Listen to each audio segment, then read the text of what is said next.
إن الحمد لله نحمده ونستعينه ونستغفره ونؤمن به ونتوكل عليه ونعوذ بالله من شرور أنفسنا ومن سيئات أعمالنا من يهده الله فلا مضل له ومن يضلل فلا هادي له ونشهد أن لا إله إلا الله وحده لا شريك له ونشهد أن سيدنا وسندنا وحبيبنا وطبيبنا ومولانا محمدا عبده ورسوله أرسله بالحق بشيرا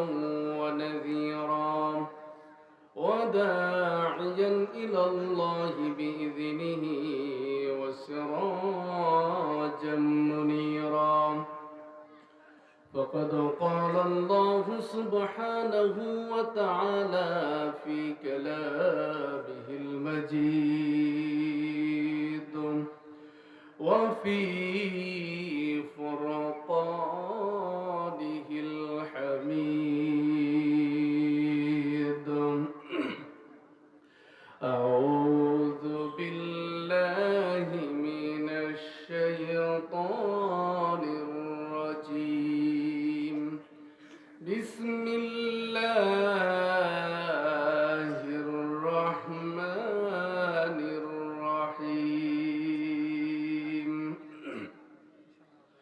وقضى ربك ألا تعبدوا إلا إياه وبالوالدين إحسانا إما يبلغن عندك الكبر أحدهما أو كلاهما فلا تقل لهما أف ولا تنهرهما وقل لهما قولا كريما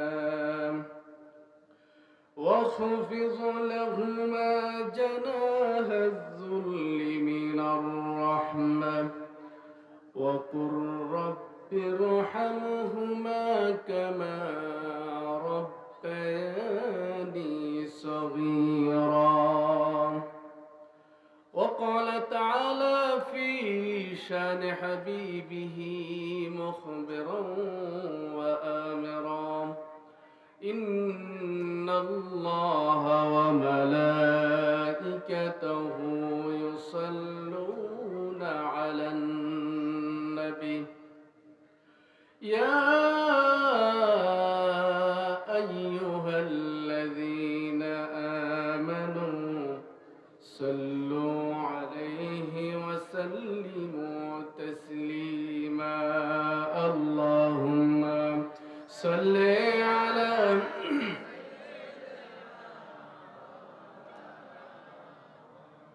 وعلى آل سيدنا তোমার জন্য মন কাঁদে আখি কাঁদে ভুবন কাঁদে শুধু বেদনা হৃদয়ে সে বাসা বাঁধে হে রাসূল তোমাকে ভুলি আমি কেমন করে আল্লাহুম্মা সাল্লি আলা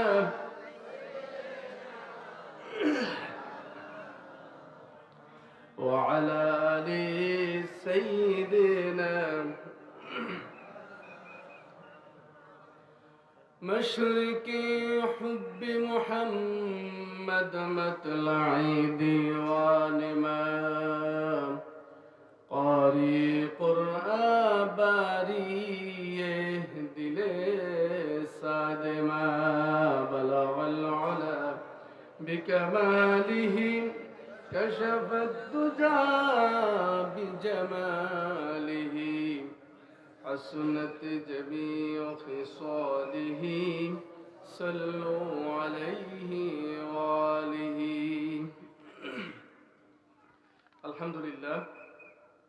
সুম্মা আলহামদুলিল্লাহ। ডাক্তারপাড়া ইসলামী সমাজ কল্যাণ পরিষদের উদ্যোগে আয়োজিত পঞ্চমতম তাফসিরুল কোরআন মাহফিলের মুহতারাম মুআজ্জাজ সভাপতি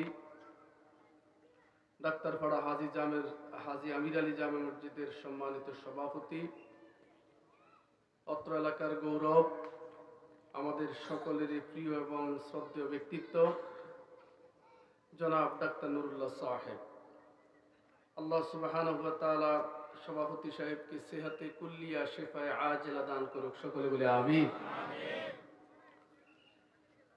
আজকের মাহফিলের সম্মানিত প্রধান মেহমান জনাব মোশাররফ হোসেন মিলন সাহেব, চেয়ারম্যান ৬ নং সস্তান্দি ইউনিয়ন পরিষদ সোনাগাজী ফেনী। আজকের মাহফিলে একটু আগে তাফসির পেশ করেছেন হযরত মাওলানা মোল্লা নাজিমউদ্দিন সাহেব।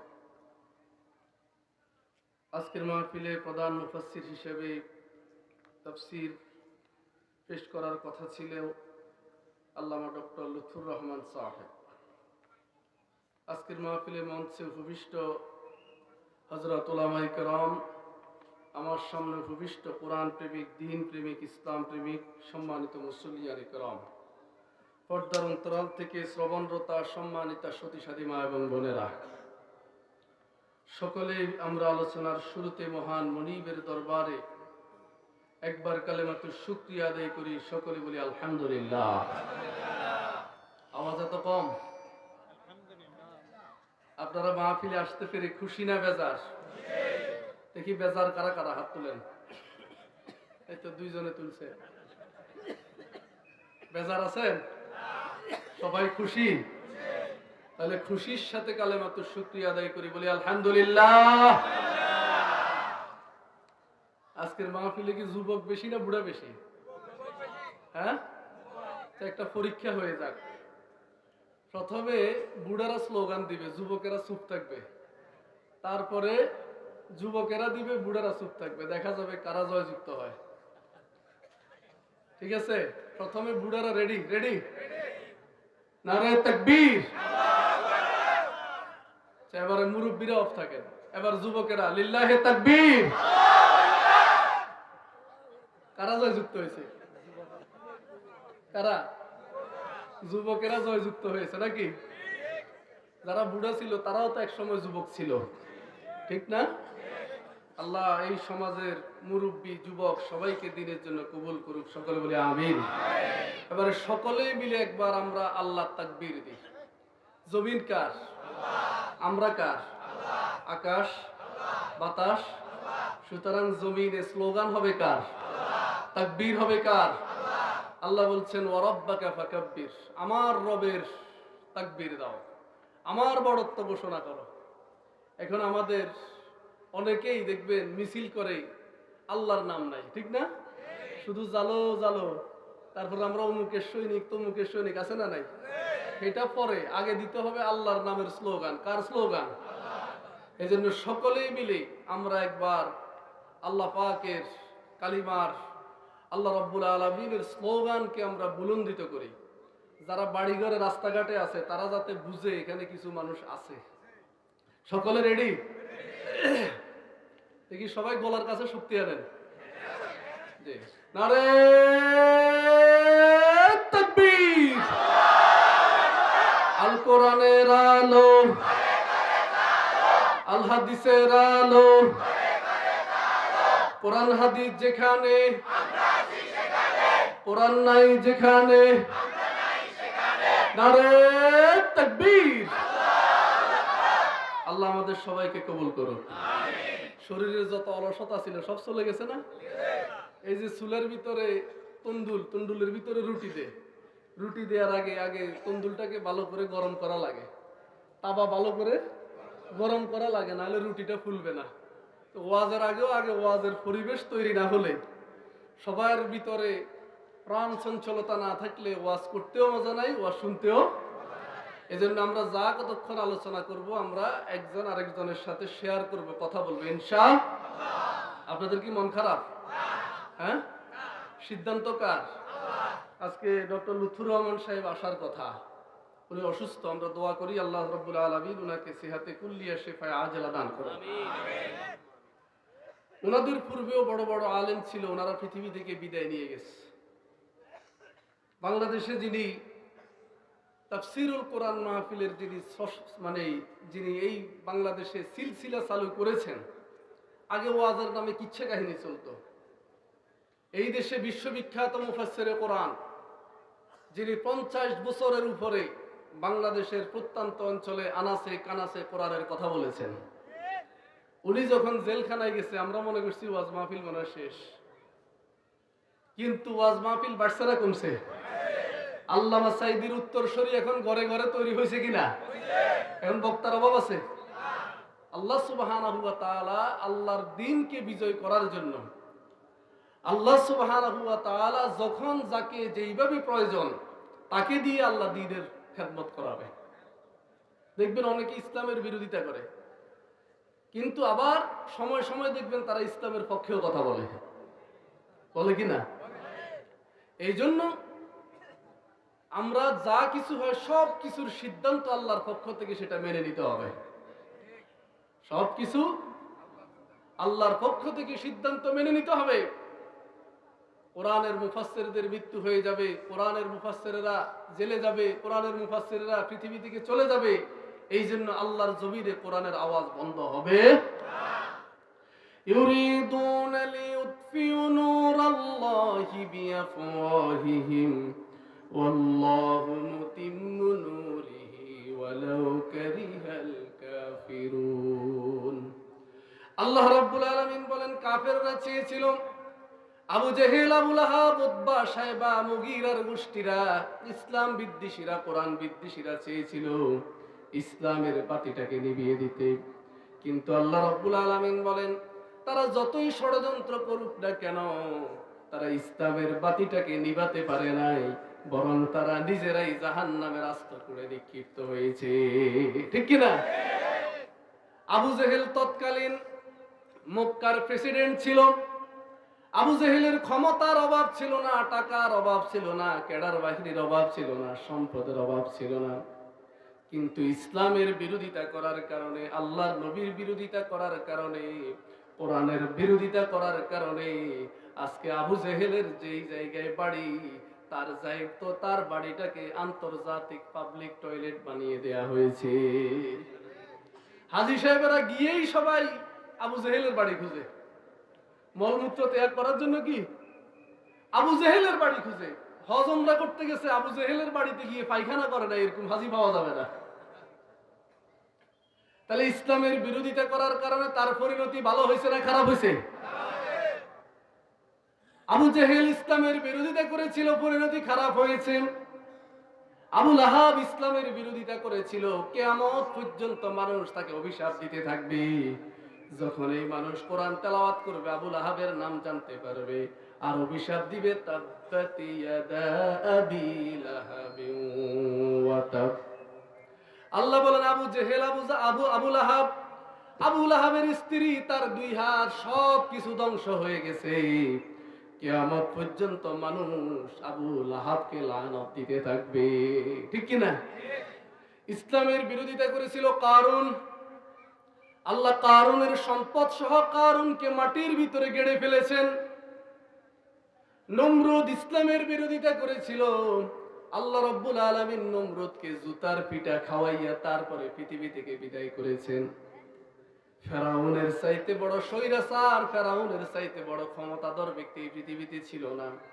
আল্লাহ তাকে এত দীর্ঘ হায়াত দিলেন, এত সুস্বাস্থ্য দিলেন, দীর্ঘ হায়াতের ভিতরে তার জ্বর সর্দি কাশি পর্যন্ত হয় নাই, কিন্তু সে ক্ষমতা পেয়ে বিনয় অবলম্বন করে নাই, আল্লাহর গোলামি করে নাই, বরং সে সুস্থতা পেয়ে, ক্ষমতা পেয়ে নিজেকে রব বলে দাবি করলো।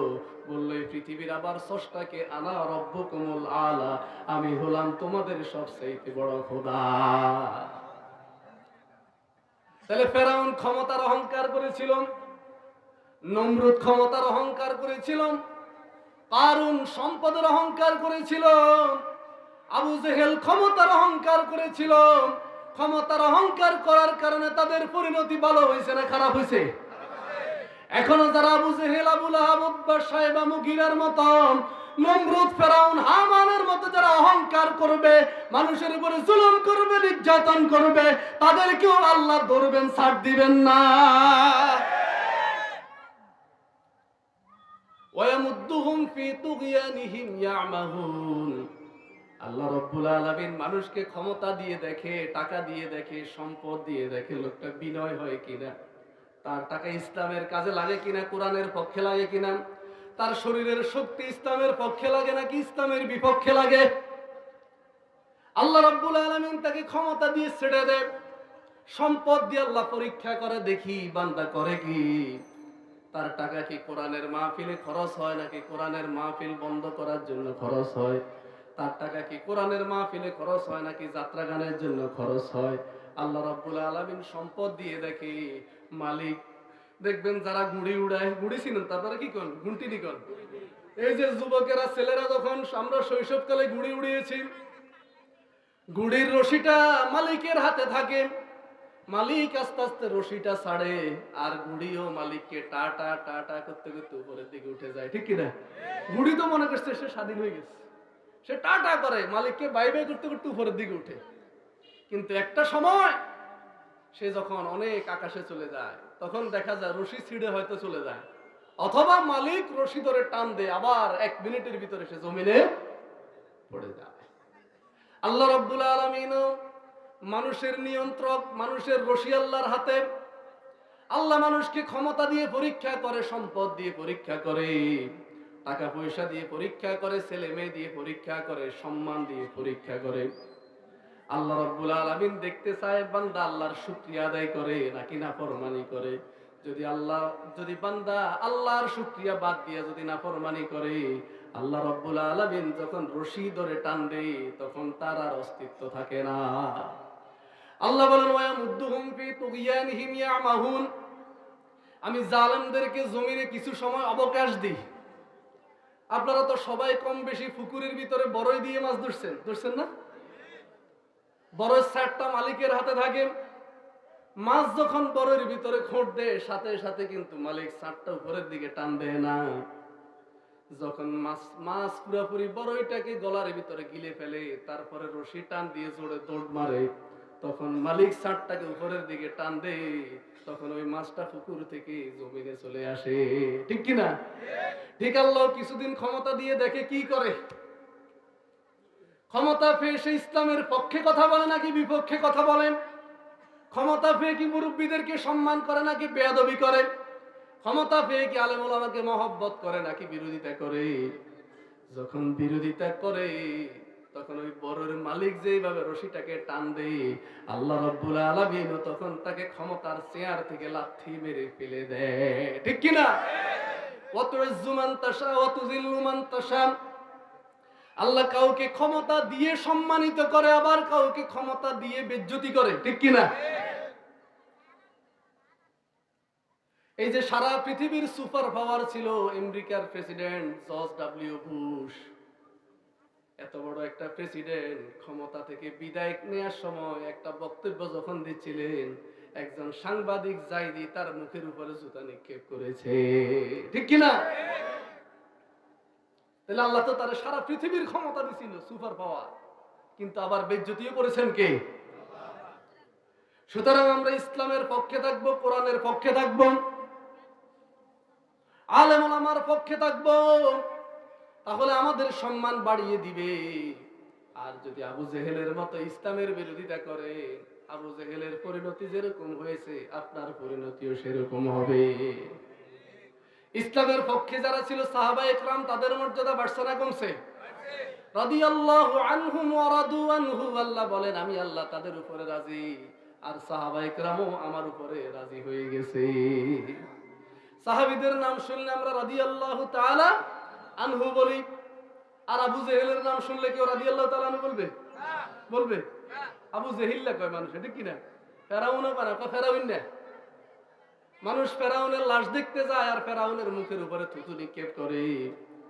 আল্লাহর নবীর কবরের পাশে গিয়ে মানুষ ডুকরে ডুকরে কাঁদে। নবীর রওজার পাশে মানুষ দাঁড়ালে তাদের কলিজাটা ঠান্ডা হয়ে যায়, ঠিক কিনা? আবু জেহেল চেয়েছিল আল্লাহর নবীর নামটাকে পৃথিবীর মাটিতে মিশিয়ে দিতেন।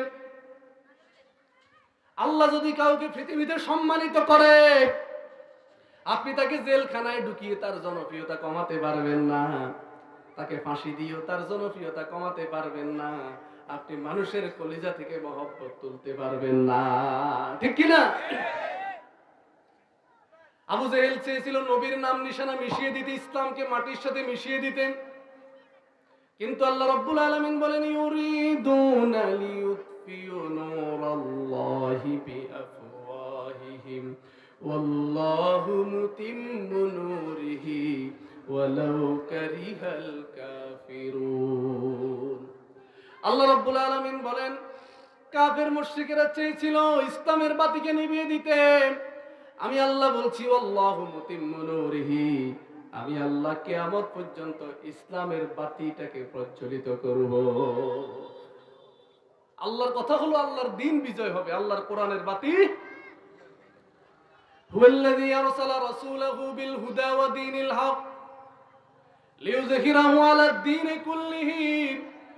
আল্লাহ রাব্বুল আলামিন বলেন আমি রাসূলকে ওহী সহকারে সত্য দ্বীন ইসলাম সহকারে প্রেরণ করেছি, আল্লাহর নবী যাতে লিইয়ুযহিরাহু আলাদ দীনি কুল্লিহি, দুনিয়ার যত বাতিল মতবাদ আছে, দুনিয়ায় মানব রচিত যত আইন আছে, সমস্ত আইনের উপরে আল্লাহর কোরআনের বিধানকে যাতে জমিনে বাস্তবায়ন করতে পারে। আল্লাহর নবীকে আল্লাহ পৃথিবীতে পাঠিয়েছেন দ্বীন কায়েম করার জন্য। কি জন্য? কথা বলে না। দ্বীন কায়েম করার জন্য, লিইয়ুযহিরাহু আলাদ দীনি কুল্লিহি, আল্লাহর জমিনে আল্লাহর দ্বীনকে বাস্তবায়ন করার জন্য আল্লাহ তার রাসূলকে পৃথিবীতে পাঠিয়েছেন। এই কোরআন আল্লাহর পক্ষ থেকে নাজিল হয়েছে, এই কোরআনের বিধান জমিনের মধ্যে বাস্তবায়ন করার দায়িত্ব কার? আমাদের কাজ হলো চেষ্টা করা জমিন যার আইন চলবে তার, ঠিক কিনা? কিন্তু জমিনে কি আল্লাহর আইন চলে? আল্লাহর আইন হলো রাস্তার ডাইনে হাঁটা না বামে হাঁটা? এখন আপনারা কোন দিক দিয়ে হাঁটেন? গাড়ি কোন সাইডে চলে? আল্লাহর আইন হলো চুরি করলে হাত কেটে দাও, আর আমাদের দেশের আইন বলে চুরি করলে তাকে সর্বোচ্চ 3 বছরের জন্য জেলখানায় ঢুকাও। আল্লাহর আইন হলো কেউ যদি জিনা করে তাকে পাথর নিক্ষেপ করে পৃথিবী থেকে বিদায় করে দাও। আর আমাদের দেশের দণ্ডবিধির 497 ধারায় আইন হলো কেউ যদি ব্যভিচার করে জিনা করে তাহলে তাকে সর্বোচ্চ 5 বছরের জন্য জেলে ঢুকাও। তাহলে জমিনে কি আল্লাহর আইন আছে? এই জন্য তো আজকে জমিনে শান্তি নাই। মানব রচিত আইন দিয়ে কিয়ামত পর্যন্ত পৃথিবীতে শান্তি প্রতিষ্ঠিত। মানব রচিত আইন দিয়ে যদি পৃথিবীতে শান্তি প্রতিষ্ঠিত হতো তাহলে জাতিসংঘ সারা পৃথিবীতে শান্তি প্রতিষ্ঠা করে দিতে পারত, আজকে ইসরায়েল আর ফিলিস্তিনের মধ্যে যুদ্ধ হতো না। সৌদি আরব আর আপনার কি বলে ফাঁসের দেশ ইয়েমেনের মধ্যে আর যুদ্ধ হতো না, দেশে দেশে এত মারামারি হতো না, সারা পৃথিবীতে মানুষ শান্তিতে থাকতো। এই জাতিসংঘ বলেন, ন্যাটো বলেন, আরব লীগ বলেন, ওআইসি বলেন, আল্লাহর কসম কেউ পৃথিবীতে শান্তি দিতে পারবে না। একমাত্র পৃথিবীতে শান্তি দিতে পারে কোন গ্রন্থ? পৃথিবীতে একমাত্র শান্তি দিতে পারবে আল্লাহর কোরআন। আল্লাহর আইন জমিনে যতদিন প্রতিষ্ঠিত হবে না ততদিন পৃথিবী থেকে চুরি বন্ধ হবে না, ডাকাতি বন্ধ হবে না, জিনা ব্যভিচার বন্ধ হবে না, সুদ ঘুষ দুর্নীতি বন্ধ হবে না, টেন্ডারবাজি বন্ধ হবে না, জুলুম নির্যাতন বন্ধ হবে না। জমিনে যেদিন থেকে আল্লাহর আইন বাস্তবায়ন হবে সেদিন থেকে দেখবেন চুরি বন্ধ। ওই দিন ফেসবুকে দেখলাম এই যে আপনার আফগানিস্তানে একটা লোক সাদা স্বচ্ছ একটা পলিথিনের বস্তায় করে টাকা নিয়ে রাস্তা দিয়ে হাঁটতেছে। তার ভিতরে কোনো চিন্তা নাই, কোনো ভয় নাই, কারণ জানে এখানে এখন শরিয়া আইন, কোরআনের আইন। কেউ যদি চিন্তাই করে তাহলে তার ডান হাত বাম পা কেটে দেয়া হবে। এই জন্য ভয়ে কেউ টাকা চিন্তাই করা তো দূরের কথা, ওই টাকার বস্তার দিকেও তাকাবে না। সুবহানাল্লাহ বলবেন না? এখন আপনি পারবেন সোনাগাজী ইসলামী ব্যাংক থেকে 1 কোটি টাকা নিয়ে এইভাবে প্লাস্টিকের পলিথিনে করে বাড়িতে আনতে পারবেন? আপনি আসার আগে টাকাও যাবে, আপনিও খুন হয়ে যাবেন। তাহলে আল্লাহর কোরআন ছাড়া পৃথিবীতে কেউ শান্তি দিতে। এই জন্য আল্লাহর কোরআনের বিধান জমিনে প্রতিষ্ঠিত হওয়ার দরকার আছে না নাই? কোরআনের আইন যেখানে শান্তি সেখানে, কোরআনের আলোচনা যেখানে রহমত সেখানে। আল্লাহর নবী বলেন যেখানে কোরআনের আলোচনা হয় সেখানে রহমত বর্ষিত হয়। ইল্লা নাযালাত আলাইহিমুস সাকিনা ওয়া গাশিয়াতুহুমুর রাহমাহ। দেখবেন অনেক বড় লোক আছে, বাড়িতে ঘুম আসে না, ঘুমের ওষুধ খাইলেও ঘুম আসে না, কিন্তু জুমার দিন যখন মসজিদে আসে, খতিব সাহেব যখন বয়ান করে, দেখবেন অল্প কিছুক্ষণের মধ্যে তার চোখে ঘুম চলে আসে। তাহলে কোরআন আছে যেখানে শান্তি আছে, কোরআন নাই যেখানে শান্তি নাই। দেখবেন যেই ঘরের ভিতরে কোরআন আছে, যেই ঘরের ভিতরে ইসলাম আছে, ওই ঘরের ভিতরে রহমত, ওই ঘরের ভিতরে বরকত।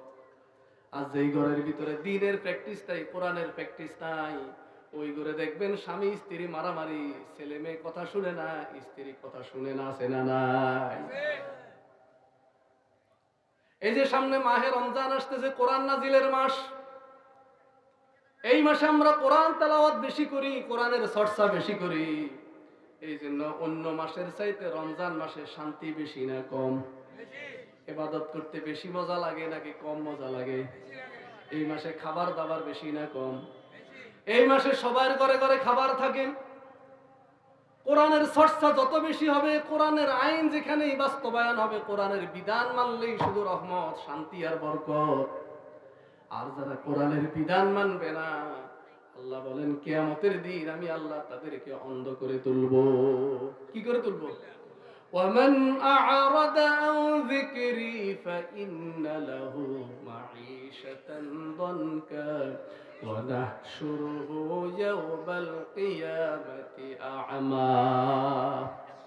আল্লাহ রাব্বুল আলামিন বলেন যারা কোরআনের বিধান মানবে না, যারা কোরআন থেকে মুখ ফিরিয়ে নিবে, কোরআনের বিধান থেকে যারা মুখ ফিরিয়ে নিবে, আমি আল্লাহ তাদের দুনিয়ার জীবনটাকে সংকীর্ণময় করে দিব। তাদের দুনিয়ায় তাদের সংসারের মধ্যে শান্তি হবে না, তাদের কামাই রুজির মধ্যে শান্তি হবে না, তাদের নিরাপত্তা থাকবে না। আমি আল্লাহ তাদের দুনিয়ার জীবনটাকে অস্থির করে দিব, পেরেশান করে দিব, সংকীর্ণময় করে দিব। আর কিয়ামতের দিন আমি আল্লাহ তাদেরকে অন্ধ করে উঠাবো। কি করে উঠাবো? ওয়ানাহশুরু ইয়াউমাল কিয়ামাতি আমা। তখন বান্দা আল্লাহকে প্রশ্ন করবে, আল্লাহ লিমা হাশারতানি আমা ওয়া কাদ কুনতু বাসীরা। আল্লাহ আজকে কেন আমাদেরকে অন্ধ করে উঠালেন? দুনিয়ায় তো আমাদের চোখ ছিল। আল্লাহ বলবে তোমরা আমার আয়াতকে ভুলে গিয়েছিলা। কোরআনের মধ্যে লেখা ছিল সুদ খাওয়া হারাম। আহাল্লাল্লাহুল বাইয়া ওয়া হারামার রিবা। আল্লাহ সুদকে হারাম করেছেন আর ব্যবসাকে হালাল করেছেন। আর তুমি বলছো ব্যবসা আর সুদ একই জিনিস। তুমি ব্যবসার সুদ একই জিনিস বলে তুমি সুদী ব্যাংকে লেনদেন করছিলা, সুদী ব্যাংকে এফডিআর করছিলা, সুদের উপরে টাকা লাগাইছিলা, সুদের উপরে ব্যবসা করছিলাম। এই জন্য আমি আল্লাহ আজকে তোমাকে অন্ধ করে তুললাম। তুমি আমার কোরআনের বিধান না মেনে তুমি সুদের সাথে সম্পর্ক রেখেছিলাম। আমি আল্লাহ ঘুষ হারাম করেছি, তুমি ঘুষের সাথে সম্পর্ক করেছিলাম। আমি আল্লাহ দুর্নীতি হারাম করেছিলাম, তোমার দুর্নীতির সাথে সম্পর্ক ছিল। আমি আল্লাহ সন্ত্রাস হারাম করেছিলাম, কিন্তু তোমার সন্ত্রাসের সাথে সম্পর্ক ছিল। এই জন্য আমি আল্লাহ আজকে তোমাকে অন্ধ করে উঠালাম। এই জন্য আল্লাহর আইন মানার দরকার আছে না নাই? কিয়ামতের দিন যদি চোখ নিয়ে উঠতে হয়, দুনিয়ায় যদি শান্তি পেতে চান, তাহলে আল্লাহর কোরআনের দিকে ফিরে যেতে হবে, আল্লাহর কোরআনের বিধান মানতে হবে। আল্লাহর কোরআনের বিধান না মানলে জীবনেও শান্তি পাওয়া যাবে না। আল্লাহ রাব্বুল আলামিন বলেন তোমরা যদি কোরআনের বিধান জমিনের মধ্যে প্রতিষ্ঠিত করে দাও, আমি আল্লাহ রাব্বুল আলামিন ওয়াদা করতেছি লা কালু মিন ফাওকিহিম ওয়া মিন তাহতি আরজুলিহিম। তোমরা যদি কোরআনের বিধান জমিনের মধ্যে প্রতিষ্ঠিত করে দাও, আমি আল্লাহ তোমাদেরকে জমিনের নিচ থেকে, পায়ের নিচ থেকে রিজিক দিব। আর তোমাদের মাথার উপর থেকে, আসমান থেকে আমি আল্লাহ তোমাদের জন্য রিজিকের ব্যবস্থা করে দিব। সুবহানাল্লাহ বলবেন না? আজকে গরুর গোশতের বাজারে গেলে আমাদের চোখের পানি চলে আসে, পেঁয়াজ কিনতে গেলে চোখের পানি চলে আসে, ঠিক কি না? এর কারণটা কি? এর কারণটা কি? এর কারণ হলো আমরা আল্লাহর বিধান মানি না। এই জন্য আল্লাহ আমাদের রিজিকের ভিতরে বরকত কমিয়ে দিয়েছে। যদি কোরআনের বিধান মানতেন, দেখতেন কোনো কিছুর অভাব হতো না। লা কালু মিন ফাওকিহিম। আল্লাহ আসমান থেকে বৃষ্টি দিয়ে আল্লাহ রাব্বুল আলামিন জমিনের মধ্যে রিজিক নাজিল করে দিতেন। আল্লাহ রহমতের বৃষ্টি দিতেন, গজবের বৃষ্টি দিতেন না। আল্লাহ রাব্বুল আলামিন জমিনকে উর্বর করে দিতেন। আমাদের পায়ের নিচে আল্লাহ রাব্বুল আলামিন খনিজ সম্পদগুলোকে উদ্গীরণ করে দিতেন। মাটির নিচে খনিজ সম্পদ আছে না নাই? কথা বলেন, আছে না নাই? আমাদের পায়ের নিচে গ্যাসের খনি আছে, কয়লার খনি আছে, ইউরেনিয়ামের খনি আছে, পাথরের খনি আছে, গ্যাসের খনি আছে, তেলের খনি আছে, আবার লোহার খনি আছে। এই যে আমরা কয়লা ব্যবহার করি, এগুলো মাটির নিচের খনিজ সম্পদ। এই পাথর খনিজ সম্পদ। আপনি যদি আল্লাহর বিধান মানেন, আপনার মাটির নিচে আল্লাহ খনিজ সম্পদ দিয়ে ভরপুর করে দিবে। আল্লাহ আপনারা বসাই বসাই খাওয়াবে। এই যে সৌদি আরব, কুয়েত, কাতার, আরব গালফের দিকে যারা গিয়েছেন, তারা এত ধনী কেন? তাদের এত টাকা কেন? তাদের এত সম্পদ কেন? তাদের কি বাংলাদেশের মতো এত চাষবাস আছে? তাদের গরু ছাগল হাঁস মুরগিগুলো আছে? তাদের মাটিতে একটা গাছ লাগাইতে হলে পাশে একটা মোটর লাগানো লাগে, সকাল বিকাল ওই গাছে পানি দেয়া লাগে, না হলে ওই গাছের মরে যাবে, ফল ধরবে না। আর আমাদের দেশে আল্লাহ কত নিয়ামত দিয়েছেন, আমাদের মাটি এত উর্বর, একটা গাছ লাগাই দিলেই হয়ে যায়, একটা গাছ লাগাই দিলেই বিনা পরিচর্যা হয়ে যায়। আমাদের দেশে এত নিয়ামত, আমাদের মানব সম্পদ আছে, আমাদের মৎস্য সম্পদ আছে, আমাদের পশু সম্পদ আছে, আমাদের আপনার খনিজ সম্পদ আছে। এত সম্পদ থাকার পরেও আমাদেরকে বিদেশে গিয়ে কাজ করা লাগে, নিজের দেশে অনাহারে অর্ধাহারে থাকা লাগে।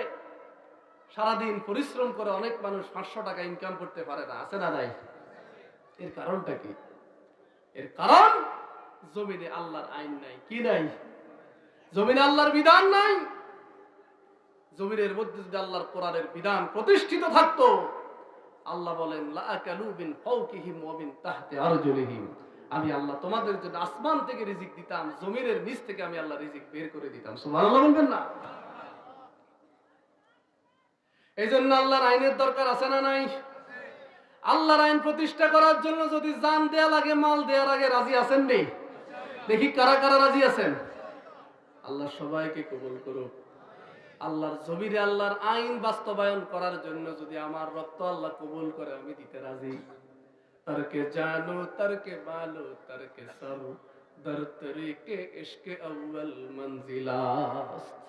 কবি বলেন, তুমি দিন কায়েমের জন্য, জমিনে কোরআনের বিধান বাস্তবায়ন করার জন্য তুমি যদি তোমার জান দাও, তোমার মাল দাও, তুমি যদি হাসতে হাসতে ফাঁসির মঞ্চে চলে যাও, তোমার গর্দানটা দিয়ে দাও, তাহলে তুমি যে আল্লাহকে মহব্বত করো, তুমি জান দিয়া, মাল দিয়া, গর্দান দিয়া সেটা প্রমাণ করলে।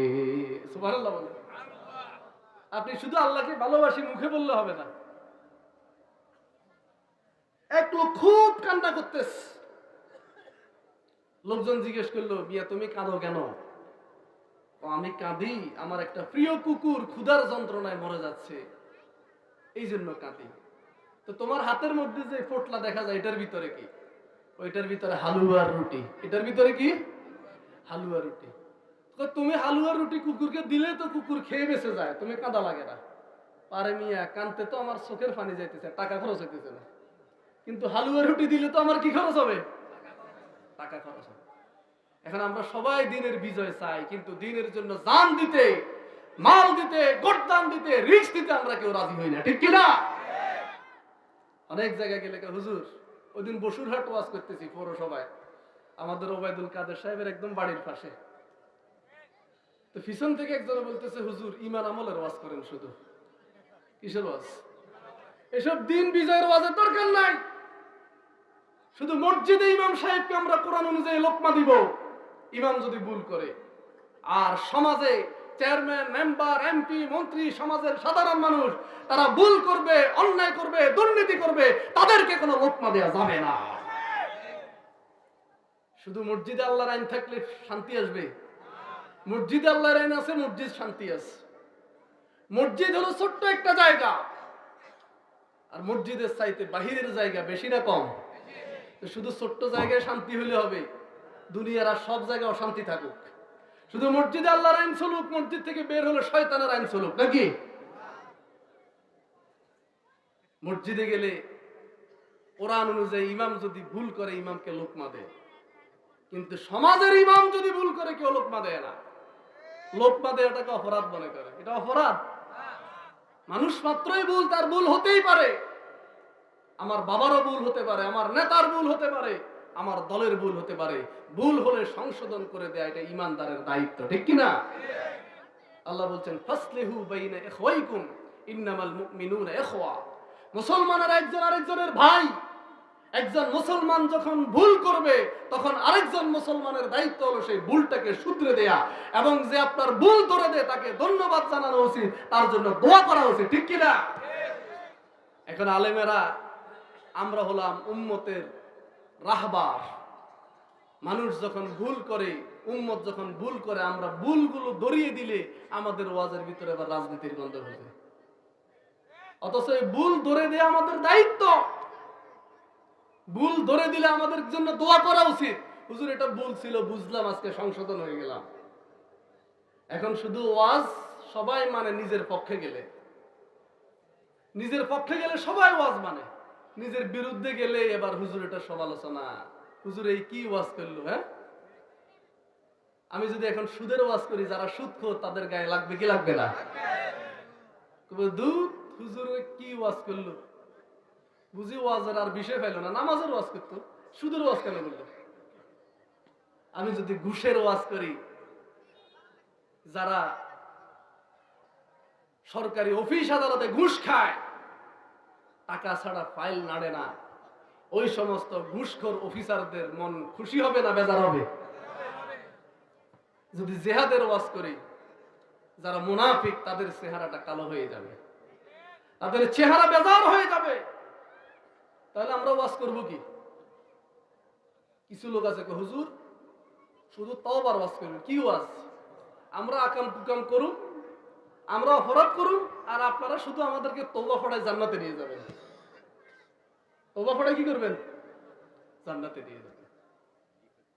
আল্লাহর কোরআনে কি শুধু তওবার আয়াত? আল্লাহর কোরআনে সুদের আয়াত আছে না নাই? ঘুষের আয়াত, দুর্নীতির আয়াত, নামাজের আয়াত, তওবার আয়াত, জিহাদের আয়াত, বিয়ে শাদীর আয়াত, রাজনীতির আয়াত, অর্থনীতির আয়াত। তাহলে কোরআনের সব আইন মানার দরকার আছে না নাই? কোরআনের সবগুলো আইন যারা মানবে তারাই মুসলমান। আল্লাহ রাব্বুল আলামিন ইব্রাহিম আলাইহিস সালামকে বললেন, ও ইব্রাহিম আসলিম। ইব্রাহিম আলাইহিস সালাম বললেন, ক্বালা আসলামতু লিরাব্বিল আলামিন। ও ইব্রাহিম, তুমি মুসলমান হয়ে যাও, আসলিম, তুমি সারেন্ডার করো। ইব্রাহিম আলাইহিস সালাম বিনা বাক্যে বললেন, আল্লাহ আমি আসলামতু লিরাব্বিল আলামিন, আল্লাহ আমি আপনার জন্য সারেন্ডার করলাম। আল্লাহ আমি আপনার আইনের সামনে মাথা নত করলাম। ইব্রাহিম আলাইহিস সালাম আল্লাহকে কোনো কন্ডিশন দেয় নাই, আল্লাহ এটা মানবো ওটা মানবো না, এটা মানবো এটা মানবো না। আল্লাহ আমি বুড়া মানুষ, তুমি আমারে কোনো ছেলে সন্তান দাও নাই, এখন আল্লাহ শেষ বয়সে একটা ছেলে যাও দিছো, আল্লাহ তোমার সব হুকুম মানবো, শুধু ছেলেটাকে কোরবানি করার হুকুমটা আল্লাহ মানতে পারবো না। আল্লাহ এই অর্ডার থেকে তুমি আমাকে রুখসাত দাও, এই আদেশ পালন করা থেকে আল্লাহ আমি শুধু বিরত থাকতে চাই। হযরত ইব্রাহিম আলাইহিস সালাম এই কথা বলছে, বরং হযরত ইব্রাহিম আলাইহিস সালাম বললেন, আল্লাহ সন্তান দিয়েছো তুমি, আর তুমি বলতেছো জবাই করার জন্য, আমি আল্লাহ তোমাকে খুশি করার জন্য আমার সন্তানকে জবাই করতে আমি ইব্রাহিম প্রস্তুত আছি। সুবহানাল্লাহ বলবেন না? তাহলে ইব্রাহিম আলাইহিস সালামকে আল্লাহ দুনিয়ায় যত পরীক্ষা করেছেন, ইব্রাহিম আলাইহিস সালাম সমস্ত পরীক্ষায় উত্তীর্ণ হয়েছেন। ইব্রাহিম আলাইহিস সালাম আল্লাহকে প্রশ্ন করে নাই, আল্লাহ এটা আমার ভালো লাগে মানবো, এটা ভালো লাগে না মানবো না, আল্লাহ এটা কেন করব?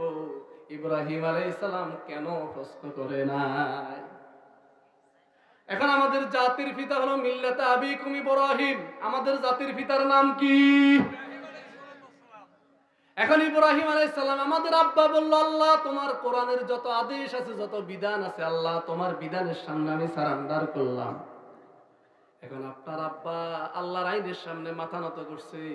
এখন আপনিও যদি আল্লাহর আইনের সামনে মাথা নত করেন, কোরআনের যত বিধিবিধান আছে আপনার পক্ষে যাক বিপক্ষে যাক, সবগুলো আইন যদি মানেন তাহলে আপনি মুসলমান, ঠিক কি না? এখন যদি কোন না আমার যেটা ভালো লাগে ওইটা মানি, যেটা ভালো লাগে না এটা মানি না, মুসলমান হতে পারবেন?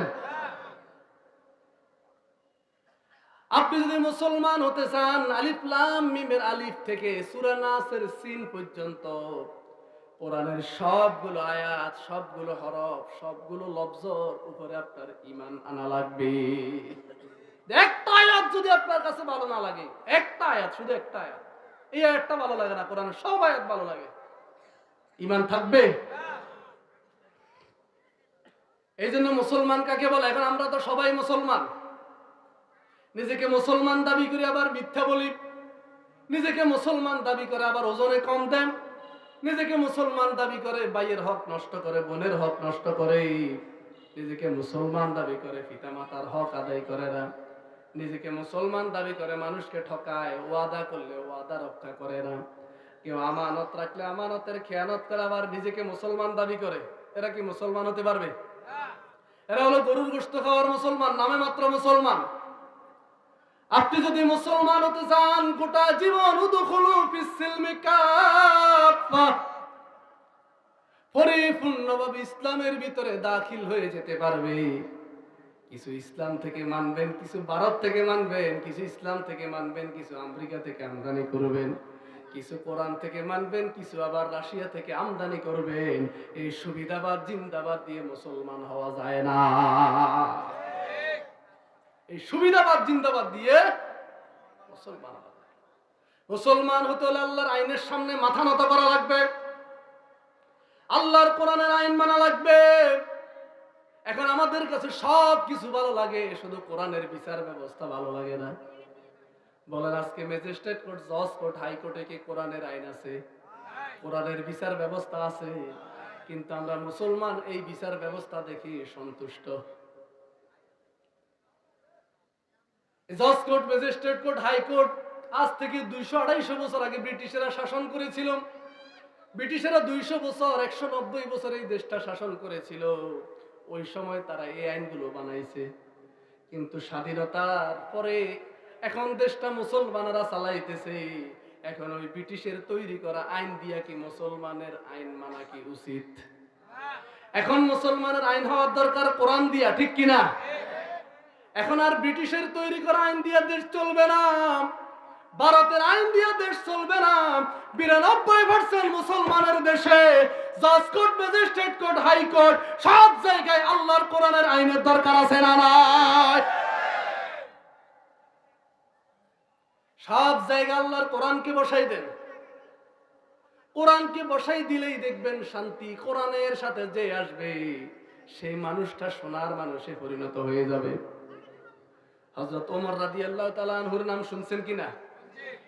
হযরত ওমর রাদিয়াল্লাহু তাআলা আনহু, আবু জেহেলের সংসদে সিদ্ধান্ত হলো আল্লাহর নবীকে হত্যা করা লাগবে। কে আল্লাহর নবীর মাথাটাকে এনে দিতে পারবে? দারুন নাদওয়ার মন্ত্রী সবার বৈঠকে সিদ্ধান্ত হলো কে মুহাম্মদের মাথা এনে দিতে পারবে। তখন সবাই চুপচাপ বসে আছে, কেউ সাহস করে না। একজন লোক দাঁড়িয়ে গেলেন, সে হলো খাত্তাবের বেটা ওমর। ওমর দাঁড়িয়ে গিয়ে বলল, আবু জেহেল, আমি পারবো মুহাম্মদের মাথা এনে দিতে। নাউজুবিল্লাহ বলবেন না? আমি পারবো। এখন মুহাম্মদের মাথা আনতে রওনা হয়েছে। প্রতিমধ্যে একজন বলে, কোথায় যাও ওমর? তোমায় খোলা তরবারি নিয়ে, মুক্ত তরবারি নিয়ে কোথায় যাও? যাইতেছি মুহাম্মদের মাথা দেহ থেকে আলাদা করে ফেলবো। সে আমাদের বাপ দাদার ধর্ম সব শেষ করে দিছে। কি করছে? আমাদের বাপ দাদার ধর্ম শেষ করে দিছে। সে কি নতুন নতুন দাওয়াত দেয়। সে বলে জমিনে আল্লাহর আইন ছাড়া কারো আইন চলবে না, লা ইলাহা ইল্লাল্লাহ। কত বড় সাহস! সে বলে আবু জেহেলের আইন চলবে না। তার তো এই মক্কার মাটিতে বেঁচে থাকার কোনো অধিকার নাই। এই জন্য মুহাম্মদের মাথা আমি তার দেহ থেকে আলাদা করার জন্য রওনা হলাম। তখন একজন বলে, আরে মিয়া, বাহিরে সেরাক পরে দাও, আগে ঘরে সেরাক দাও। কোথায়? তোমার ঘরের খবর কি নিছো? তোমার ঘরে তোমার বোন বাগিনী তারাও তো মুসলমান হয়ে গেছে। তারাও তো মুহাম্মদের অনুসারী হয়ে গেছে, সেই খবর কি তুমি জানো? না, আমি জানি না। তাড়াতাড়ি বোনের বাড়িতে চলে গেলেন। বোনের বাড়িতে গিয়ে দেখলেন বোন আর ভগ্নিপতি দুইজনে আল্লাহর কোরআন তেলাওয়াত করতেছে। কি তেলাওয়াত করতেছে? হঠাৎ করে ওমর গিয়ে হাজির। তারা চুপ হয়ে গেল। এই কি তেলাওয়াত করছে এতক্ষণ? কোরআন তেলাওয়াত করতেছে। তোমরা নাকি মুহাম্মদের অনুসারী হয়ে গেছো? কায়া হয়েছি। দিছে বোনকে থাপ্পড়। বোনের মুখ থেকে রক্ত বের হয়ে গেছে। যত বড় পাষাণ হৃদয়ের অধিকারী ভাই হোক, বোনের শরীরের ভিতরে রক্ত দেখলে আর মাথা। এখন যখন দেখতেছে বোন বোনের জামাই দুইজনকে মারছে, দুইজনের শরীর থেকে রক্ত বের হচ্ছে, তখন হযরত ওমরের হৃদয়ের ভিতরে একটু দয়া হয়েছে। দেখি কি ঘটতেছ? বলল যে আমরা নুসখাতুব মিনাল কোরআন, কোরআনের একটা অংশ পড়তেছি। বলে আমাকে দাও, আমি একটু পড়ে দেখি। এটা পবিত্র হওয়া ছাড়া এই কোরআন স্পর্শ করা যায়? আগে অজু গোসল করে আসো, তারপরে দিব। অজু গোসল করে আসার পরে হযরত ওমরকে আল্লাহর কোরআন তার বোন হাতে তুলে দিলেন। হযরত ওমর কোরআনের সূরা তাহা তেলাওয়াত করা শুরু করলেন। তাহা তেলাওয়াত করা শুরু করলো, আর হযরত ওমরের কলিজার ভিতরে কম্পন শুরু হয়ে গেল। এই কোরআনের কাছে যে যায় তার কলবটাকে কোরআন নরম করে ফেলে। ওয়াইযা তুলিয়াত আলাইহিম আয়াতুহু যাদাতহুম ঈমানা, যখন কোরআন তেলাওয়াত করা হয় ঈমানদারদের সামনে, তখন তাদের ঈমানটা বেড়ে যায়। ওয়াজিলাত কুলুবুহুম, তাদের কলবটা কেঁপে ওঠে। হযরত ওমরের কলিজা কেঁপে উঠছে। আল্লাহ তো তাকে হেদায়েতের জন্য মনোনীত করছে। এখন বোনকে বলল, বোন আমার আর সহ্য হয় না, আমাকে মাফ করে দাও, তোমাদের উপরে নির্যাতন করে ফেলেছি, আমাকেও মুহাম্মাদের কাছে নিয়ে যাও। এত সুন্দর কোরআনের বাণী, এত সুন্দর কথা, এটা মানব রচিত কোনো কথা হতে পারে না। এটা যে আল্লাহর কালাম, এতে কোনো সন্দেহ নাই। আর বোন ভগ্নিপতি হযরত ওমরকে আল্লাহর নবীর দরবারে নিয়ে গেলেন। সাহাবায়ে কেরাম ওমরকে দেখে ভয় পেয়ে গেছে। আল্লাহর নবীর সাথে যারা ছিল তারা ভয় পেয়ে গেছে। আর ওমর তো গরম মানুষ, মনে হয় আজকে কতল করে ফেলবে, হাতে তরবারি। হযরত ওমর রাদিয়াল্লাহু তাআলা তরবারিটা ছুঁড়ে ফেলে দিলেন। ফেলে দিয়ে আল্লাহর নবীর হাতে হাত রেখে বললেন, আমি ঘোষণা করলাম, আশহাদু আল্লা ইলাহা ইল্লাল্লাহু ওয়া আশহাদু আন্না মুহাম্মাদান আবদুহু ওয়া রাসূলুহু।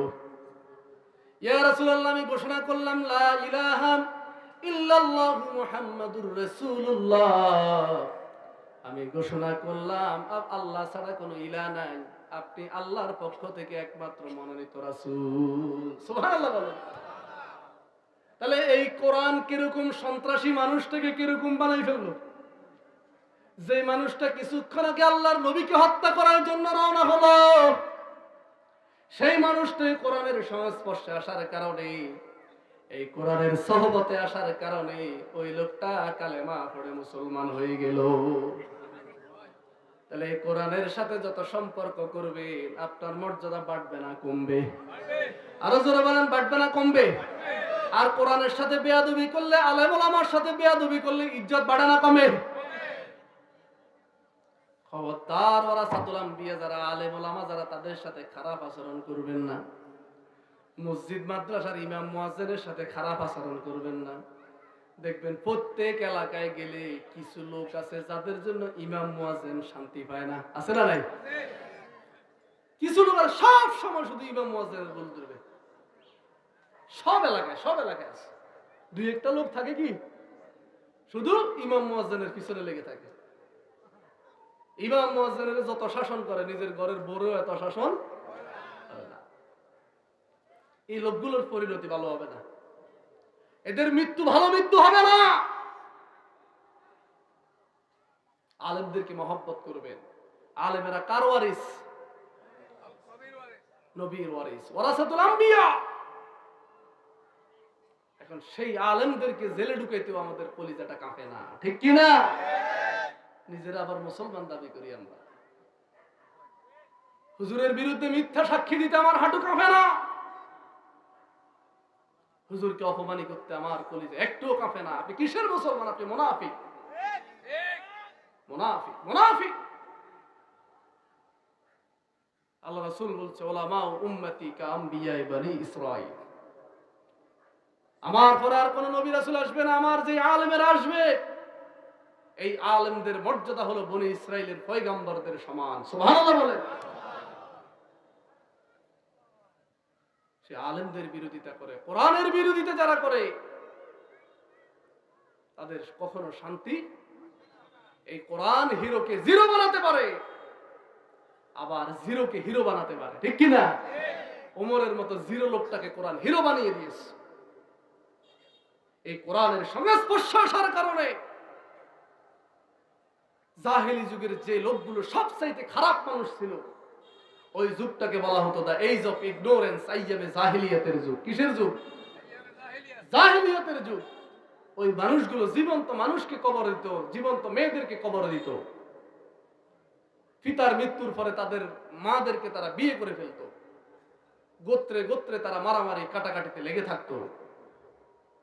এইজ অফ ইগনোরেন্স জাহিলি যুগের মানুষগুলোকে আল্লাহর নবী এই কোরআনের সংস্পর্শে এনে এমন মানুষ তৈরি করে দিয়েছেন যে মানুষগুলোর মতো মানুষ কিয়ামত পর্যন্ত আর পৃথিবীতে আসবে না। সুবহানাল্লাহ বলেন।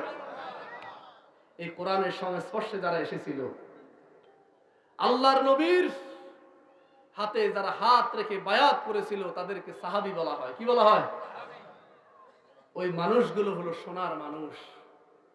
আল্লাহ তাদের ভিতর থেকে 10 জনকে দুনিয়ায় থাকতে জান্নাতের সার্টিফিকেট দিয়ে দিয়েছেন। আল্লাহ রাসূল বললেন, আবু বকর ফিল জান্নাহ ওয়া উমর ফিল জান্নাহ ওয়া উসমান ফিল জান্নাহ ওয়া আলী ফিল জান্নাহ ওয়া তালহা ফিল জান্নাহ ওয়া জুবাইর ফিল জান্নাহ। এইভাবে 10 জন সাহাবীর নাম ঘোষণা করে বললেন তারা জান্নাতি, তারা জান্নাতি, তারা জান্নাতি। এবং ওই সাহাবায়ে কিরামের ব্যাপারে আল্লাহ বললেন রাদিয়াল্লাহু আনহুম ওয়া রাদু আনহুম। এই কোরআনের সংস্পর্শে এসে যে জাতি তৈরি হয়েছিল, যে মানুষগুলো তৈরি হয়েছিল, আল্লাহ তাদের উপরে রাজি, তারাও আল্লাহর উপরে রাজি হয়ে গেছে। সুতরাং এই কোরআন কিরকম জাহিলি যুগের মানুষগুলোকে কিরকম সোনার মানুষে পরিণত করেছে, এখন আমি আর আপনিও যদি কোরআনের সংস্পর্শে চলে আসি, কোরআন অনুযায়ী আমল করি, আমার মর্যাদাও বাড়বে না কমবে? মর্যাদা বেড়ে যাবে। আর কোরআন থেকে যে দূরে সরে যাবে, কোরআন তাকে ধাক্কা দিয়ে জাহান্নামে নিয়ে যাবে। কোথায় নিয়ে যাবে? আল্লাহর নবী বলেন, ইন্নাল কুরআনা মাহিরুম মুসাদ্দাক ওয়া শাফিউম মুশাফফা মান জাআলাহু আমামা কাদাহু ইলাল জান্নাহ ওয়া মান জাআলাহু খালফা সাকাহু ইলান নার। আল্লাহর নবী বলেন, এই কোরআন যে তেলাওয়াত করবে, কোরআনের উপর আমল করবে, কোরআন তার জন্য কিয়ামতের দিন সুপারিশ করবে। মান জাআলাহু আমামাহু কাদাহু ইলাল জান্নাহ, যে ব্যক্তি কোরআনের নেতৃত্ব মেনে নিবে, কোরআন অনুযায়ী তার ব্যক্তি জীবন, তার সামাজিক জীবন, তার রাজনৈতিক জীবন, তার অর্থনৈতিক জীবন, তার বিয়ে শাদী, তার লেনদেন, তার মুআমালাত, তার রাজনীতি, তার রাষ্ট্রনীতি, পররাষ্ট্রনীতি, স্বরাষ্ট্রনীতি, সব কিছু কোরআন অনুযায়ী করবে। কোরআনকে যারা সামনে দিবে, আল্লাহর নবী বলেন কোরআনও তাদেরকে নেতৃত্ব দিয়ে জান্নাতে নিয়ে যাবে। ওয়ামান জাআলাহু খালফা সাকাহু ইলান নার, আর যারা কোরআন থেকে মুখ ফিরাবে, কোরআন তাদেরকে ধাক্কা দিয়ে জাহান্নামে ফেলে দিবে। সুতরাং এই কোরআনের সাথে বেয়াদবি করবেন না, ইসলামের সাথে বেয়াদবি করবেন না, কোরআন অনুযায়ী আমল করবেন। মর্যাদা বাড়িয়ে দিবেন কে? মান ক্বারাআল কুরআনা ওয়া আমালা বিহি উলবিসা ওয়ালাদাহু তাজান ইয়াউমাল কিয়ামাহ। আল্লাহ রাব্বুল আলামিন এর নবী, প্রিয় হাবিব বিশ্ব নবী বলেন, যে ব্যক্তি কোরআন তেলাওয়াত করবে আর কোরআন অনুযায়ী আমল করবে, কাল কিয়ামতের দিন তাদের পিতামাতার মাথার মধ্যে নূরের টুপি পরিয়ে দেয়া হবে। উলবিসা ওয়ালাদাহু তাজান ইয়াউমাল কিয়ামাহ। তাহলে পিতামাতার যদি এত মর্যাদা হয়, যারা কোরআনের আলেম হবে, যারা কোরআন অনুযায়ী আমল করবে তাদের মর্যাদা কেমন হবে চিন্তা করেন। তাহলে তাদের মর্যাদা কত হবে? কিন্তু আজকে দুর্ভাগ্যজনক হলেও সত্য, আমরা আমাদেরকে সন্তানদেরকে কোরআনের শিক্ষাবাদ দিয়া আমাদের পাঠ্যপুস্তকের ভিতরে শরীফার গল্প ঢুকানো হয়েছে। অথচ পাঠ্যপুস্তকের ভিতরে কোরআনের সিলেবাস বাধ্যতামূলক করার দরকার ছিল। পাঠ্য বইয়ের ভিতরে বিশ্বনবীর হাদিসের সিলেবাস বাধ্যতামূলক করার দরকার ছিল। পাঠ্যপুস্তকের ভিতরে খোলাফায়ে রাশিদিনদের ইতিহাস, সাহাবায়ে কেরামের ইতিহাস ঢুকানোর কথা। কিন্তু আফসোস ৯৯% মুসলমানের দেশে স্কুলগুলোতে ধর্মীয় শিক্ষা সেটা অপশনাল একটা সাবজেক্ট। মূল সাবজেক্ট কি? বাংলা, অঙ্ক, ইংরেজি, সমাজবিজ্ঞান, রাষ্ট্রবিজ্ঞান, আইসিটি, আরো কত কিছু, ফিজিক্স, কেমিস্ট্রি। আর ধর্মীয় শিক্ষা একটা বই আছে, তাও সেটা অপশনাল। ওইটার ক্লাস সপ্তাহে একদিন, কোন কোন জায়গায় হয়ও না। তো ৯৯% মুসলমানের দেশে হওয়ার দরকার ছিল কোনটা? বাংলা, অঙ্ক, ইংরেজির পাশাপাশি প্রত্যেক ক্লাসে কোরআন এবং হাদিস থাকার দরকার ছিল, ঠিক কিনা? তাহলে ঘরে ঘরে আল্লাহর ওলি তৈরি হতো, ঘরে ঘরে হযরত শাহজালাল, শাহ মাকদুম তৈরি হতো, ইমাম গাজ্জালির মতো লোক তৈরি হতো। এখন কোরআনের সিলেবাস বাদ দেওয়ার কারণে, এই দুনিয়াবী শিক্ষা আমাদের সন্তানদেরকে আমরা শিক্ষিত করার কারণে এখন ঘরে ঘরে ওমর শরীফ তৈরি হচ্ছে, ঐশী তৈরি হচ্ছে, তাসলিমা নাসরিন তৈরি হচ্ছে, ঠিক কিনা? যদি সন্তানকে কোরআন না শিখান, দিন না শিখান, বৃদ্ধাশ্রমে যাওয়ার জন্য প্রস্তুত থাকেন। আমি আপনাদের সামনে কোরআনে কারীমের যে আয়াতটা আলোচনা করেছিলাম, পিতামাতার অধিকার, পিতামাতার হক। আপনার হক তো সন্তান তখন আদায় করবে আপনি যখন সন্তানের হক আদায় করবেন। আপনি নিজে সন্তানের হক আদায় করবেন না। ছেলে জন্ম দিয়ে ছেড়ে দিয়েছেন, কিন্ডারগার্টেনে ভর্তি করাই দিয়েছেন, কলেজে ভর্তি করাই দিয়েছেন, ছেলে আসতেছে যাইতেছে, খবর আছে আপনার কি করে ছেলে? যদি সন্তানকে কোরআন না শিখান, ইসলাম যদি না শিখান, দিন যদি না শিখান, আপনার সন্তানের যত সার্টিফিকেট থাকুক, সে যত সার্টিফিকেটের অধিকারী হোক, সে বড় দুর্নীতিবাজ, টেন্ডারবাজ তৈরি হবে, ঠিক কিনা? আজকে আমাদের সমাজের ডাক্তার কারা হয়? খুব এলিট শ্রেণীর লোকেরা না? সমাজের সম্ভ্রান্ত লোকেরা তাদের সন্তানদেরকে ডাক্তার বানায়। কিন্তু দেখেন আজকে হসপিটালগুলোতে গিয়ে দেখেন, ক্লিনিকগুলোতে গিয়ে দেখেন, মানুষের জীবন নিয়ে ব্যবসা চলতেছে, ঠিক কিনা? কসাই প্রকাশ্যে জবাই করে আর ওনারা চেম্বারের ভিতরে জবাই করে, ঠিক কিনা? তো তার তো শিক্ষার অভাব নাই, সার্টিফিকেট তো অনেক আছে, অনেক সার্টিফিকেটের পরে সে ডাক্তার হয়েছে। অনেক বড় বড় লোক, অনেক বড় বড় শিল্পপতি, টাকার অভাব নাই, কিন্তু দেখবেন শ্রমিকের টাকা মেরে সে বড় লোক হয়েছে, ঠিক কিনা? দুর্নীতি করে বড় লোক হয়েছে, মানুষকে জিম্মি করে টাকা আদায় করে তারা সম্পদশালী হয়েছে। এদের তো সার্টিফিকেট আছে, সার্টিফিকেট ওদেরকে ভালো মানুষ বানাতে পারে? আমাদের সমাজে আজকে ডাক্তার আছে, ইঞ্জিনিয়ার আছে, আইনজীবী আছে, ব্যারিস্টার আছে, সার্টিফিকেটধারী লোকের অভাব নাই।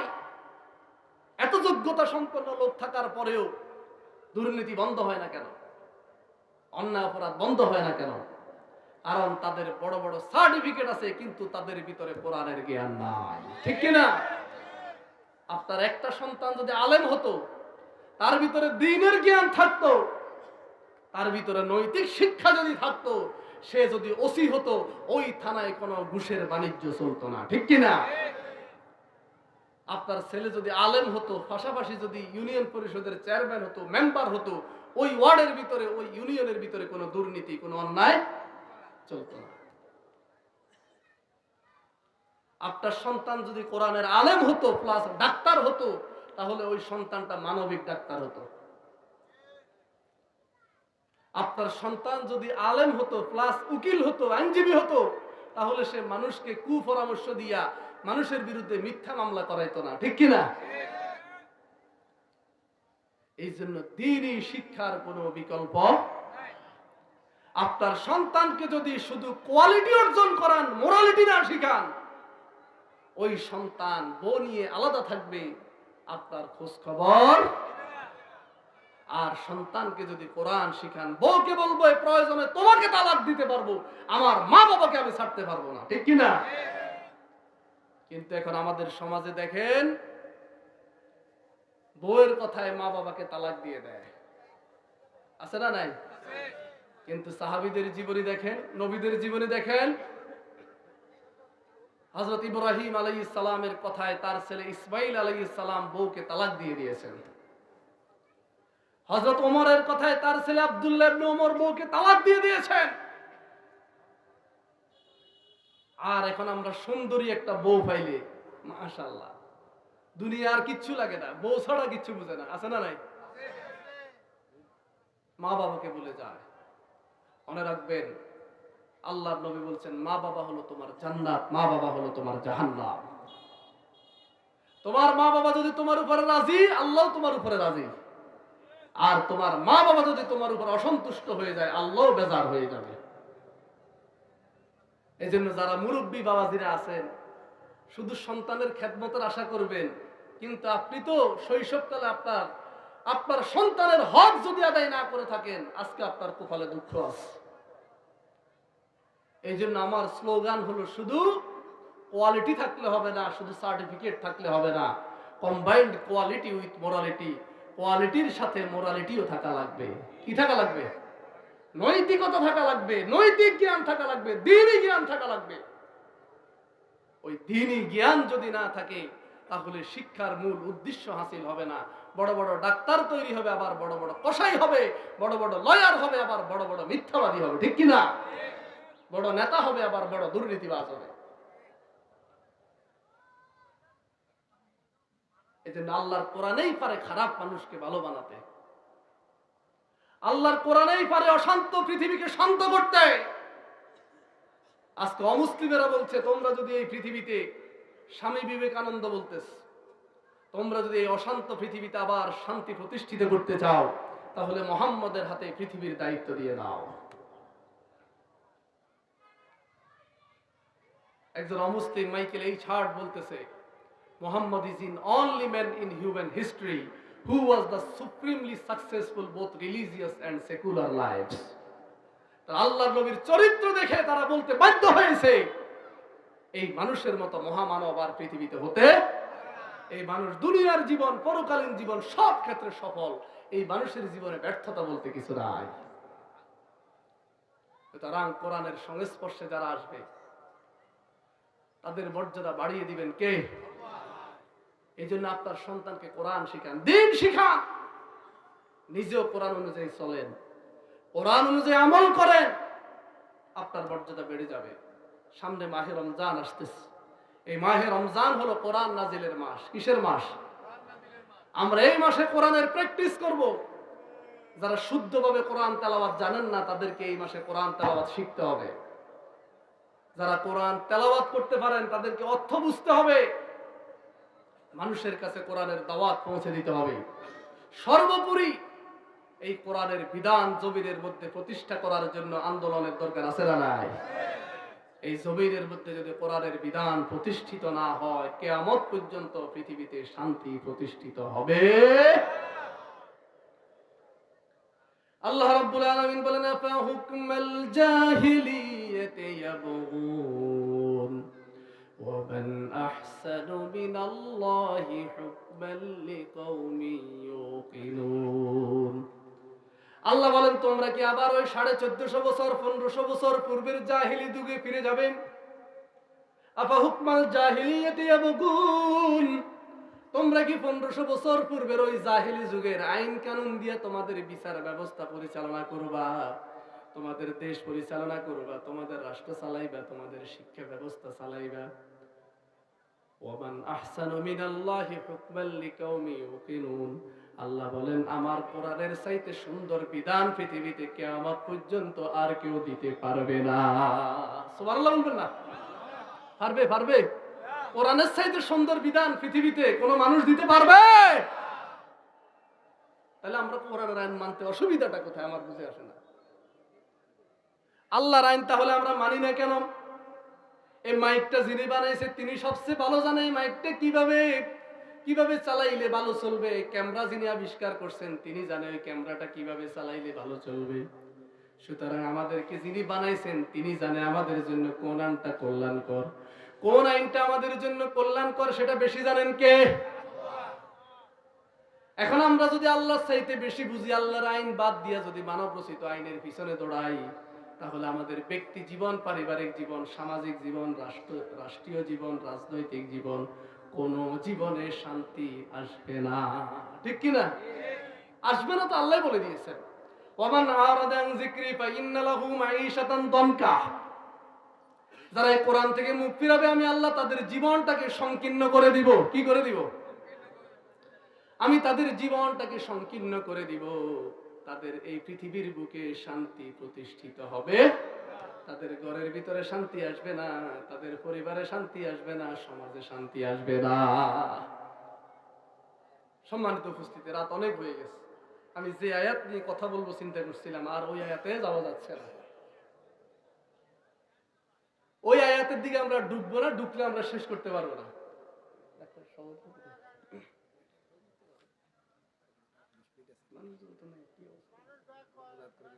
আচ্ছা, সম্মানিত উপস্থিতি, যা করছি সবে তো ওয়াজ, ঠিক কিনা? একজনে কয় গরুর লেজবাই না মারি কানবাই মারসকা, পারে বেটা জরফ লাগার দরকার। জরফ লাগলেই গরু সামনের দিকে আঁটবো। স্বাভাবিকলি মানুষে কি করে, কানের ভিতরে রশি একটা বাঁধে গরুর, টান দিলে যাতে একটু ব্যথা পায়, গরুটা সামনের দিকে হাঁটে। তুই গরুর সামনের দিকে না টানি কানবাই না আমার লেজবাই মারসকা, পিছনে মারসকা, একদিক দিয়ে জরফ লাগলে হয়েছে। ওয়াজ তো সবগুলোই প্রয়োজনীয়, কোরআনের সব আলোচনাই প্রয়োজনীয়, একদিক দিয়ে করলেই হলো। কি বলেন? বেশি ওয়াজ লাগে না। যে কথাটা বললাম, যদি গোটা জীবনে আমরা ইসলামের পক্ষে থাকতে পারি, কোরআনের পক্ষে থাকতে পারি, আমাদের মর্যাদা বাড়িয়ে দিবেন কে? আর আবু জেহেল, আবুল আহাব, উতবা, সাইবা, ফেরাউন, নমরুদ, হামান, তারা ইসলামের বিরোধিতা করছে। যুগে যুগে যারাই ইসলামের বিরোধিতা করছে পৃথিবীতে ইতিহাসে তারা নিকৃষ্ট হিসেবে আছে। আর যারাই কোরআনের পক্ষে ছিল, যারা দ্বীনের জন্য শহীদ হয়েছে, আল্লাহর জমিনে আল্লাহর বিধান বাস্তবায়নের জন্য শহীদ হয়ে গেছে, তারা মরেও অমর। ঠিক কিনা? ওয়ালা তাকুলু লিমান ইউকতালু ফি সাবিলিল্লাহি আমওয়াত বাল আহইয়াউ ওয়ালাকিন লা তাশউরুন। জোরে বলি আল্লাহু আকবার। আল্লাহ বলেন যারা আল্লাহর জন্য মরেছে, আল্লাহর দ্বীনের জন্য জীবন দিয়েছে, শহীদ হয়ে গেছে, আল্লাহ বলেন তারা মরে নাই, তারা মরে নাই, বরং তারা মৃত্যুর ভিতর থেকে তারা হায়াতের দরিয়ার ভিতরে ঝাঁপ দিয়েছে। এই মৃত্যুর ভিতরে জীবন, এই মৃত্যুর ভিতরে কি বাল আহিয়া, তারা জীবিত। তোমরা দেখতেছো তারা মরে গেছে, আল্লাহ বলে তারা কবরে জীবিত। তারা জান্নাতের রিজিক বক্ষণ করতেছে, তারা জান্নাতে হলুদ ফাঁকি হয়ে উঠতেছে। সুবহানাল্লাহ বলবেন না? এই কোরআনের তাফসীর লেখার কারণে সাইয়্যিদ কুতুবকে শহীদ করে দেওয়া হয়েছে। এই কোরআনের রাজ প্রতিষ্ঠার আন্দোলন করার কারণে হাসানুল বান্নাকে শহীদ করে দেওয়া হয়েছে। এই কোরআনের দাওয়াত দেওয়ার কারণে বিশ্ববিখ্যাত মুফাসসিরও 14 বছর জেলখানায় ছিল। এই কোরআনের দাওয়াত দেওয়ার কারণে মিশরের মুরসি দীর্ঘদিন জেলখানায় থাকার পরে ওই জেলখানার ভিতরে মৃত্যু হয়েছে। এই কোরআনের দাওয়াত দেওয়ার কারণে ইমাম আবু হানিফাকে জেলখানার ভিতরে আবদ্ধ করা হয়েছিল। জানেন তো? ইমাম আহমদ ইবনে হাম্বলকে জেলখানায় আবদ্ধ করা হয়েছিল। তার হাতগুলো কেমন ভাবে পিছনের দিকে বাঁধা হয়েছিল, শরীর থেকে তার এই হাতগুলো অবশ হয়ে গিয়েছিল, ডিসকানেক্ট হয়ে গিয়েছিল। ইমাম আবু হানিফাকে জেলখানায় তার মায়ের সামনে পিটানো হতো, নির্যাতন করা হতো। এরপরেও তারা ঈমান থেকে একচুল পরিমাণ দূরে সরে নাই, কোরআনের বিধান থেকে একচুল পরিমাণ দূরে সরে নাই। কবি বলেন ফায় রবি আবু হানিফা কি সনদ জিন্দান है हम बोली होता ए पीठ पर दुर्र खान की बाज তুমি যদি নিজেকে হানাফি দাবি করো, হানাফি হতে চাও, তাহলে তোমার ইমাম জেলখানায় ছিল, তোমাকেও জেলে যাওয়ার জন্য প্রস্তুতি নিতে হবে, তোমাকেও জেলখানায় যেতে হতে পারে। তুমি যদি ইমাম আহমদ ইবনে হাম্বলের অনুসারী হতে চাও, তাহলে তোমার ইমামের পিঠের উপরে দোররা মারা হয়েছে, তোমার পিঠের উপরেও দোররা মারা হতে পারে, তোমার উপরেও জেল জুলুম রিমান্ড আসতে পারে, সেটার জন্য তৈরি থাকো।